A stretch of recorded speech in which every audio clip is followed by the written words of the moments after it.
10 ოქტომბერს თამარის დასახლებაში არსებულ კორპუსში შესახლებულები კვლავ შენობაში რჩებიან. ტერიტორია მათგან მხოლოდ რამდენიმე ადამიანმა დატოვა. დარჩენილი ნაწილი კი შენობიდან გამოსვლის კატეგორიული წინააღმდეგია. მათ დღეს არც კომენტარის გაკეთება ისურვეს. საპროტესტო განცხადებებით მათ ნაცვლად დღეს ის ადამიანები გამოირჩეოდნენ, რომელთა შესახლებაც გადაწყვეტილია. პირდებიან, ჯაწერილი ხარ, იქ არაფერი შეღავათი არა. განისაზღვროს, ვისაც გვეკუთვნის, შეგვიყვანო, ვისაც არ გვეკუთვნის, დატოვო ნაკავრობა. ფუნდამენტის ჩასხმა დაიწყეს, იმ დღიდანვე შეიძლება ითქვას, რომ მე აქ ფარც ველოდებოდი, მპირდებოდნენ, ასე უფლებოდ შეხვიდე და დაჯდე. არ გაგვაჩერებდნენ ამას არავინ არ შეგვარგებდა, ვიცოდი, დარწმუნებული ვიყავი და ამიტომ არავის ბუნტს არ ვუქმნიდით. მომხდარში ისინი თამაზ ბაკურიძეს ადანაშაულებენ და აცხადებენ, რომ ფართის უკანონოდ დაკავებისკენ მათ უფლება დამცველი თამაზ ბაკურიძე აქეზებს.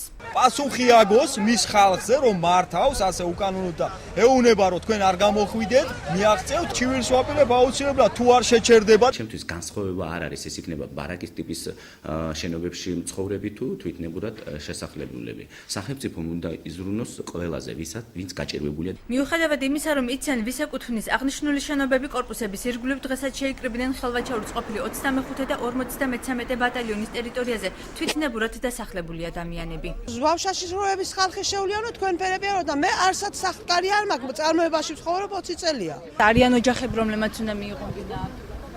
არ გვეუბნებიან ვინ დამიღოს და ვინ არ დამიღოს. ტბეთის ქუჩაზე წალკიდან ჩამოსული ოჯახებით შეიკრიბნენ მათთან ერთად განსახლების ადრინდელი კომისიის წარმომადგენელი თამაზ ლომიძეც იმყოფებოდა. იგი აცხადებს, რომ თავის დროზე, როდესაც აჭარიდან ადამიანები წალკაში ბერძნების კარ-მიდამოში ჩაასახლეს, სახელმწიფო მათ საცხოვრებლის შესყიდვას დაჰპირდა, რაც არ შესრულდა.